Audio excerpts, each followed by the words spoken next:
જો મેં લગાવેલા આરોપ એ ખોટા સાબિત થાય તો હું રાજીનામું આપી દઈશ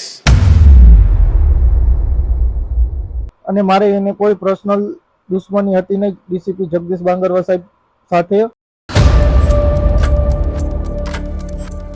હું બીજાને કહેવાથી ઉશ્કેરાણ હતો તાતામાં મને કોઈનું દબાણ નથી, રાજકીય દબાણ નથી, મને કોઈ દબેલો નથી, પોલીસે કોઈ ધાક ધમકી મારેલ નથી। હજુ સુધી તમે અમારી ચેનલને સબસ્ક્રાઇબ નથી કરી તો અત્યારે જ ન્યૂઝરૂમ ગુજરાતને સબસ્ક્રાઇબ કરો, ફેસબુક અને ઇન્સ્ટાગ્રામ પર ફોલો કરો।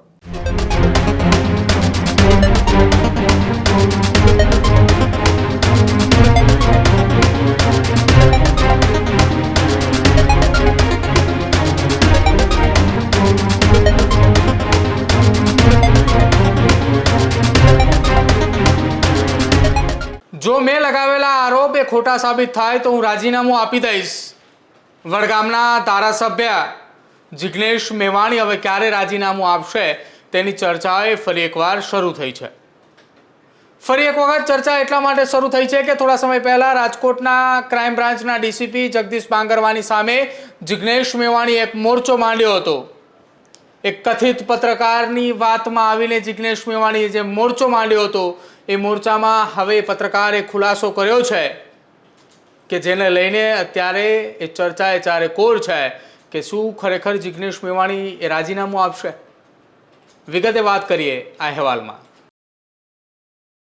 રાજકોટ ક્રાઇમ બ્રાન્ચના ડીસીપી જગદીશ બાંગરવાની સામે એક પત્રકારે આરોપ લગાવ્યા હતા। સુરેશ વડેચા નામના પત્રકારે ગંભીર આરોપ લગાવતા કહ્યું હતું કે ક્રાઇમ બ્રાન્ચના ડીસીપી જગદીશ બાંગરવાએ મારા ગુદાના ભાગે પેટ્રોલની પિચકારી મારી છે। બસ આ જ વાતને લઈને જિગ્નેશ મેવાણી રાજકોટ પહોંચે છે, મોરચો માંડે છે। રાજકોટથી તેઓ અમરેલી જાય છે, ત્યાં પણ આ જ મુદ્દે ચર્ચા કરે છે। ત્યારબાદ રાજ્યના મુખ્યમંત્રી અને નાયબ મુખ્યમંત્રીને પત્ર પણ લખે છે અને તમામ જગ્યા ઉપર એક વાતનો ઉલ્લેખ કરે છે કે ડીસીપી જગદીશ બાંગરવાનું રાજીનામું લઈ લેવું જોઈએ, તેની સામે ફરિયાદ પણ દાખલ થવી જોઈએ। આ પ્રકારની વાત એ જિગ્નેશ મેવાણી કરે છે। જો કે હવે જિગ્નેશ મેવાણીના આરોપની વચ્ચે મહત્વપૂર્ણ એક સમાચાર એ સામે આવી રહ્યા છે। સુરેશ વડેચા તેનો એક વિડીયો સામે આવે છે ને તેઓ સ્વીકારે છે કે આ એ આખી ઘટના એ ભૂલથી બનેલી છે। શું એ નિવેદન છે પત્રકાર સુરેશ વડેચાનું, પહેલા એ સાંભળો। જય વેલનાથ, જય કોળી ઠાકોર સમાજ, જય માનધાતા। 23 તારીખે રાજકોટ સિવિલ હોસ્પિટલમાં હું દાખલ થયેલો હતો। ડીસીપી જગદીશ બાંગરવા સાહેબ ઉપર મેં રાજકોટ સેશન કોર્ટમાં પિટિશન દાખલ કરેલી હતી અને મારે એને કોઈ પર્સનલ દુશ્મની હતી નહીં ડીસીપી જગદીશ બાંગરવા સાહેબ સાથે અને હું એને પણ કોઈ ઓળખતો નહોતો અને મારે કોઈ એની સાથે પર્સનલ દુશ્મની હતી નહીં અને એને મારાથી કોઈ પર્સનલ દુશ્મની હતી નહીં એને પણ। હું બીજાને કહેવાથી ઉશ્કેરાણ હતો તાતામાં મેં ફરિયાદ કરેલી હતી।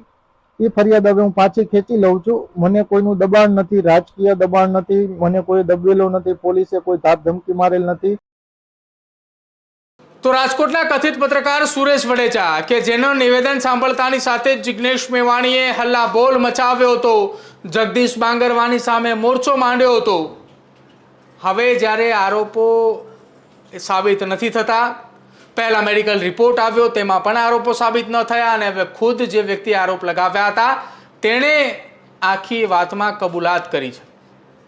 હવે રાહ જોવાઈ રહી છે કે શું ખરેખર જિગ્નેશ મેવાણી રાજીનામું આપશે। કોંગ્રેસના વડગામના ધારાસભ્ય જિગ્નેશ મેવાણીને લઈને હવે ચર્ચા ફરી એકવાર શરૂ થઈ છે કે જાહેર મંચ ઉપરથી ગમે તેના પટ્ટા ઉતારવાની વાત કરનારા જિગ્નેશ મેવાણીએ પોતાનું રાજીનામું સ્વેચ્છાએ આપશે કે પછી જે પટ્ટા ઉતારવાની વાત કરતા હતા એ અધિકારીઓ જ્યારે તેમની પાસે રાજીનામું આપશે ત્યારે માગશે।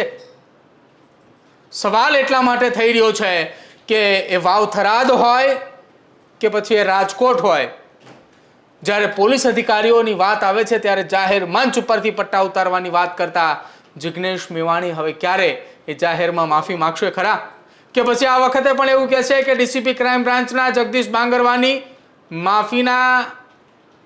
માફી અથવા તો જગદીશ બાંગરવાના એ દબાણથી આ પ્રકારનું નિવેદન છે।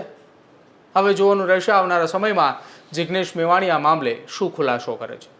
આ જ પ્રકારની તમામ અપડેટ જોવા માટે ન્યૂઝરૂમ ગુજરાતને લાઇક, શેર અને સબસ્ક્રાઇબ કરવાનું ભૂલતા નહીં।